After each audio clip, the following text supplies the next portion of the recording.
तर आज आम्ही सेन्सेक्समध्ये ट्रेड घेतलेला आहे, तुम्ही बघू शकता.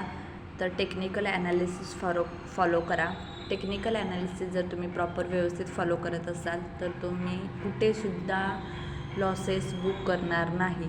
असं नाही की लॉस बुक करणार नाही, लॉस हा बुक करावाच लागतो, पण प्रॉफिट जास्त आणि लॉसेस कमी. जर प्रॉफिट्स आपण 10 ट्रेड घेतले, त्याच्यातले तुमचे 7 ट्रेड तरी बरोबर यायला पाहिजे. 3 ट्रेड फेल गेले तरी चालतील. तर तुम्ही बघू शकता आता सध्या ट्रेड चालू आहे. तर या कॅन्डलला ट्रेड घेतलेला आहे आम्ही. तुमच्या टेक्निकलनुसार स्वतःच्या ॲनालिसिसनुसार तुम्ही ॲनालिसिस करा. सध्या तुम्ही बघू शकता मी हा ट्रेड जोपर्यंत टार्गेट स्टॉप लॉस होत नाही तोपर्यंत मी हा ट्रेड चालू ठेवणार आहे. तर तुम्ही बघा ट्रेड कसा वर्क करतोय. तर आपण पुढे ऑब्झर्व करूया. टार्गेट कंप्लीट होते की स्टॉप लॉस कंप्लीट होते. असं नाही की टार्गेटच होईल, स्टॉप लॉस पण होऊ शकतो. फक्त आपल्याला टेक्निकल ॲनालिसिस फॉलो करायचा आहे. त्याच्यामुळे तुम्ही टार्गेटच होणार असं कोणीही सांगू शकत नाही लाईव्ह ट्रेड चालू असताना. त्याच्यासाठी असं नाही की मी दाखवते म्हणजे टार्गेटला जाईल, असं काही नाही. तर त्याच्यासाठी तुमचं प्रॉपर टेक्निकल ॲनालिसिस तुम्ही स्वतः केलं पाहिजे आणि मग ट्रेड घ्या. अदरवाईज ट्रेड ॲनालिसिस जर तुम्हाला स्वतः करता येत नसेल, एंट्री एक्झिट प्राईस जर माहीत नसेल तर तुम्ही अजिबात ट्रेड घेऊ नका. तर आपण आता या कॅन्डलला ट्रेड घेतलेला आहे. तर बघूया स्टॉप लॉस होतो आहे की टार्गेट होतं आहे. तर मी ऑलरेडी सांगितले असं काही नाही की टार्गेटच होईल, स्टॉप लॉस पण होऊ शकतो आणि स्टॉप लॉसला आपण एक्झिट पण झालं पाहिजे आणि लॉस बुक पण केला पाहिजे आणि टार्गेट आहे तिथे आपण प्रॉफिट बुक केलं पाहिजे. वरती जातो आहे म्हणून कंटिन्युअस वरती आपण होल्ड करणार नाही. जे काही टार्गेट आपलं आहे त्याच्यानुसार आपण टार्गेट बुक करणार आहे. तर सेम निफ्टीमध्ये पण ट्रेड घेतलेला आहे, तो पण आपण डिस्कस करूया. तर निफ्टीचा पण मी ट्रेड तुम्हाला दाखवते. निफ्टीमध्ये पण इथे तुम्ही बघू शकता, इथे ट्रेड घेतलेला आहे या कॅन्डलला. तर टार्गेट होतो आहे का स्टॉप लॉस होतो आहे, दोन्हीमध्ये पण आपण ऑब्झर्व करूया.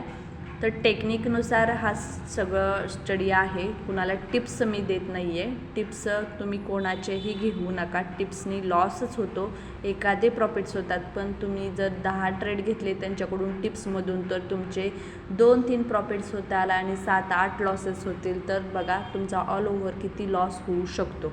तर बघूया आपण निफ्टीची पण कंडिशन बघा आणि सेन्सेक्सची पण कंडिशन तुम्ही बघू शकता. तर सेन्सेक्समध्ये पण सध्या तर आता मी ट्रेड घेतलेली ते दाखवणार नाही. इथे तुम्ही लाईव्ह चार्टमध्ये बघू शकताय आणि मुवमेंट काही झालेली नाही आहे अजून. आणि ज्यावेळेस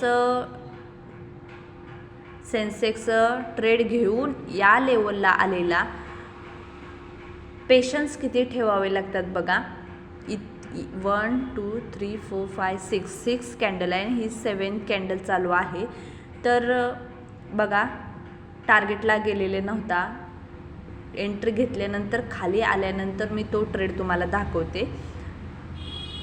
अजून पण टार्गेट कंप्लीट झालेलं नाही. टार्गेट होईल नाही तर स्टॉप लॉस होईल, ऑलरेडी मी तुम्हाला म्हटलेलं आहे. एकतर टार्गेट नाही तर एकतर स्टॉप लॉस.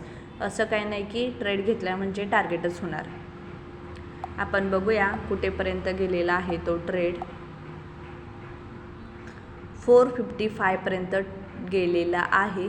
तर अजून टार्गेट कंप्लीट झालेलं नाही. आपण टार्गेट चेक करूया किती जाते. 480 पर्यंत गेला पाहिजे. 480ला आपण टार्गेट बुक करणार आहे. मी टिप्स देत नाही, तुम्हाला आत्ताच सांगते. आणि स्टॉप लॉस होईल किंवा टार्गेट होईल असं पण काही नाही. जे काय आपलं टेक्निकल ज्या काही प्राईज आहेत त्याच्यानुसार आपण ट्रेड घेतो आहे. तर तुम्हाला जर ट्रेड घ्यायचे असतील अशा पद्धतीने तर तुम्ही टेक्निकल ॲनालिसिस करा. आणि जर तुम्हाला टेक्निकल ॲनालिसिस येत नसेल तर माझ्याशी कॉन्टॅक्ट करा. मी ऑप्शन ट्रेडिंगचे पण क्लासेस घेते. टेक्निकल ॲनालिसिस प्रॉपर शिका आणि मगच तुम्ही ट्रेड घ्या. 480 मी टार्गेट सांगितलेलं आहे. बघूया 480ला जाईलच असं नाही, खाली पण येऊ शकतो, लॉस पण बुक करू शकतो. कारण मध्येच एक्झिट घ्यायचं नाही. जे काय टार्गेट ठरलेलं आहे एंट्री घ्यायच्या अगोदर 480 ठरले तर 480ला गेल्यानंतरच आपण एक्झिट घेणार आहे. जो काही स्टॉप लॉस आहे मी स्टॉप लॉस सांगणार नाही. स्टॉप लॉस आहे त्या स्टॉप लॉसलाच आपण एक्झिट घ्यायचं आहे. त्याच्यामुळे 470ला गेला तर एक्झिट नाही घेणार. जर नंतर खाली आला स्टॉप लॉस प्राईजला तिथे पण आपण एक्झिट घेऊ शकतो. म्हणजे घेऊ शकतो नाही घ्यायचीच. स्टॉप लॉस हा महत्त्वाचा आहे. एक वेळेस तुम्ही टार्गेट जरा थोड्या वेळाने बुक केलं तरी चालेल, पण स्टॉप लॉस हा प्रॉपर फॉलो केला पाहिजे. प्रॉपर म्हणजे 1 रुपया खालीसुद्धा नको आहे. 1 रुपया समजा तुमचा स्टॉप लॉस 375 आहे तर 375ला आल्यावर तुम्ही 374 373 केला तर असं चालणार नाही. कारण प्रॉपर स्टॉप लॉस फॉलो करावाच लागतो. आता 470पर्यंत गेलेला आहे. कधी कधी असं पण होतं 475ला जातो पण 480ला जात नाही.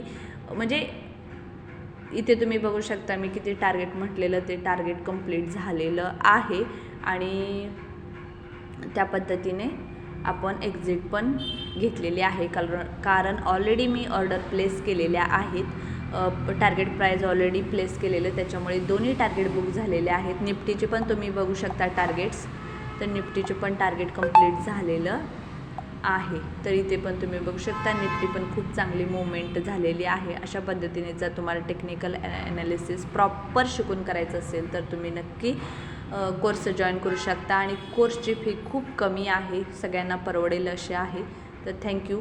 डेली ट्रेड माझे या चॅनलवरती अपलोड होतील.